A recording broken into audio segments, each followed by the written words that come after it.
Assalaamu calaykum daawadayaasha qiimaha badan oo maanta waxaan doonayaa inaan idiin sharaxo filim naxdin leh oo soo baxay 2007 kaasoo ciwaan looga dhigay I Am Legend. Filimku wuxuu inooga warramayaa adduun 90% dadku ay u dhinteen fayras safmareen ah halka 10ka soo hadhay ay isu bedeleen noolayaal qariib ah iyo magaalada New York oo hal qof ku soo hadhay talow sidee keligii magaaladan ugu noolaan karaa ku soo dhawaada muuqaalkeena iskana taxadara.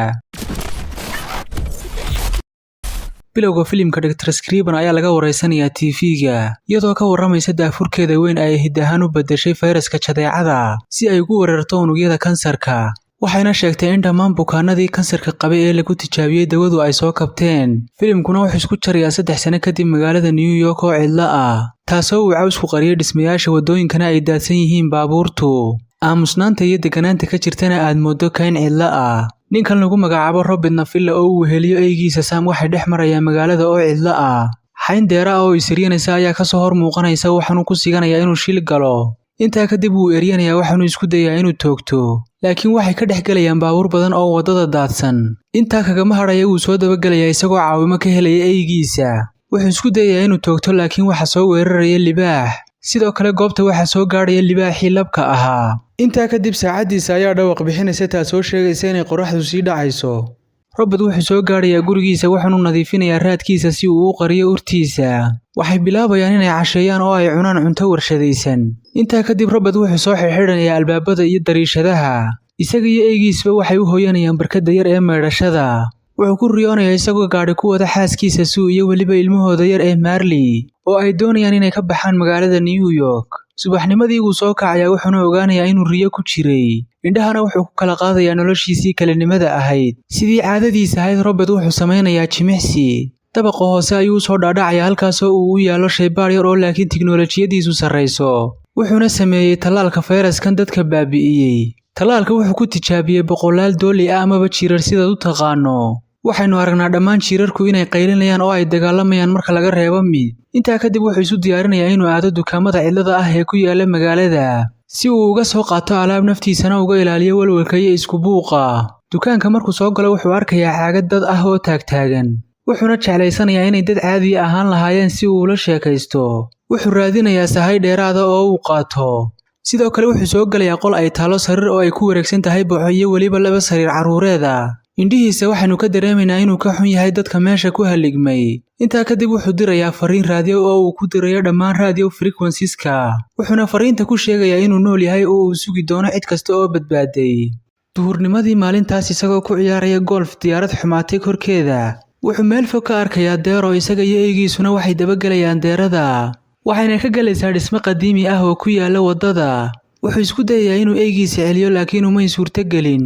Robert wuxuu ku qasban yahay inuu galo dhismaha si taxadar lehna u baadho eyga wuxuuna maankan ku hayaa makhluuqii fayrasku bedelay inuu ku jiro goobta. makhluuqani wuxuu jecel yahay inuu ku noolaado mugdiga taalidigeedana waxa uu ka baqaa oo dhibaya qoraxda iyo iftiinka. Robert ma doonayo inuu dhismaha ka baxo ilaa uu eygiisa ku helo nolol iyo geeri mid uun wuxuu arkayaa meydkii deeradii uu eryanayay isagoo socodkiisa sii wata wuxuu arkayaa koox dad cuna si taxadar leh ayuu tooshka u baqtiinayaa wuxuuna u soo laabanayaa gadaal isla markiiba wuxuu isha ku dhufanayaa eygiisii wuxuuna isku dayayaa inuu ka haysto laakiin eygu uu diidayaa wuxuuna muujinayaa inay meesha cidi joogto. mid ka mid ah makhluuqii fayraska qabay ayaa soo weeraraya Robert laakiin wuu tooganayaa. Robert iyo eygiisuna waxay bilaabayaan inay ka baxsadaan goobta mid ka mid ah makhluuqii ayaa Robert kaga soo boodaya xagga dambe laakiin nasiib wanaag wuxuu iska tuurayaa daaqada makhluuqiina waxa dilaya qoraxda. intaa kadib Robert wuxuu dhigayaa dabin si uu u qabto mid ka mid ah dadka fayraska qaba wuu ku guuleystay wuxuuna qabanayaa haweeney ka mid ah wuxuu u soo kaxeeyay shaybaadhkiisa isagoo u isticmaalaya tallaalka jidhka ka dhigaya mid tabar daran. marka hore natiijo wanaagsan ayaa u muuqanaysa laakiin sideedii hore ayay ku noqonaysaa laakiin muuquusan wuxuuna mar kale ku mudayaa tallaalkii isagoo rajeynaya inuu helo dawada fayraska. isla habeenka ayuu mar kale ku riyoonayaa xaaskiisa iyo carruurtiisa oo ka tegaya magaalada New York xilligaas oo ay socotay samata bixinta iyo daadguraynta dadku iyagoo muwaadiniintuna isku dayay inay baxsadaan ka hor intaanu faafin fayrasku. hurdadii ayuu ka soo toosay saacadana wuxuu ku buuxiyey 30 daqiiqo intaanu bixin ka hor wuxuu daawanayaa war ku saabsan kuwa uu badbaadiyey tallaalkii Dr. Riban oo muujinaya calaamado u eeg bilowga hore ee raabyada waxa uu kalluumaysi u aadayaa oo uu booqanayaa dekedda ka soo laabashada dekedda isaga iyo eygiisa oo maraya wadada wuxuu arkayaa nin taagan meel aan ka fogeyn wuu soo degayaa isagoo qaylinaya oo weydiinaya wuxuu meesha ka qabanayo wuu toogtay laakiin wuxuu arkayaa inuu yahay Sanam. intaa kadib waxa daban u dhigaya isla kooxdii uu maalintii hore dabinka u dhigay, wuxuuna soo toosay oo ku miiraabay isagoo ka soo laalaada meel sare. saacadiisuna ay qaylinayso maadaama ay qoraxdu sii dhacayso. ugu dambeyn wuxuu iska gooyay xadhigii wuxuuna ku dhacay dhulka iyadoo ay muddo mindidii uu sitay.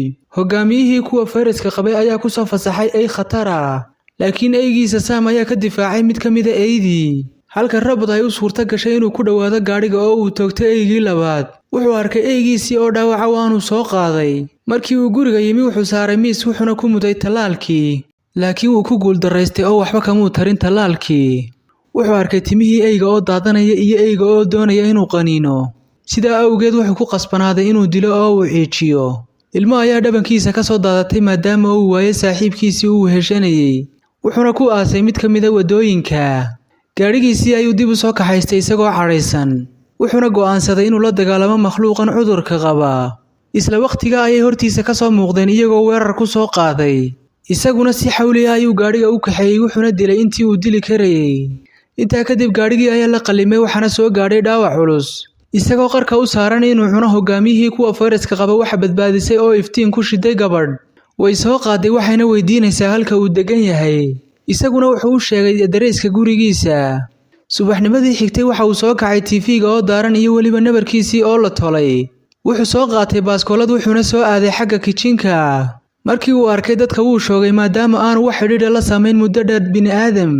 qoyska soo badbaadiyey waxay kale yihiin Anna iyo wiilkeeda Ethan, kuwaasoo helay fariintii uu hore uga diray raadiyaha.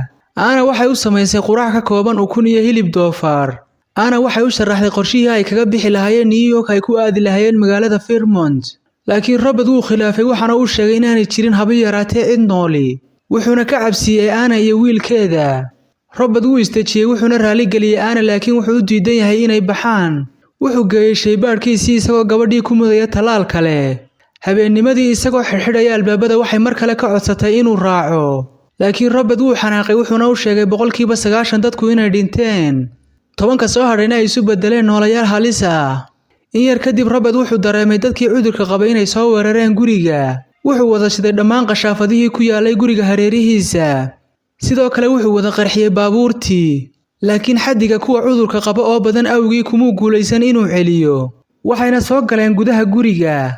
mid ka mid ah ayaa jabiyey saqafka sare ee guriga si ay u soo dhaafaan kuwa kale. isla markiiba Robert ayaa toogtay waxayna u yaaceen dhanka qolka shaybaadhka. wuxuu arkay gabadhii uu hore u soo qabtay ee uu ku tijaabiyey talaalka oo ku soo noqonaysa bini'aadamnimadii hore. Robert wuxuu xidhay muraayadiisa adag ee bulletproofka ah intaanay soo weerarin ka hor.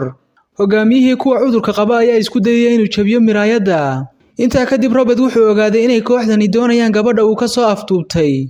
intaa kadib wuxuu si tartiib ah u furay albaabkii laabka isagoo gabadhiina ku muday irbad ay ku soo kabanayso. hogaamiyihiina wuxuu qaatay gabadhii isagoo aan wax dhibaato u geysan.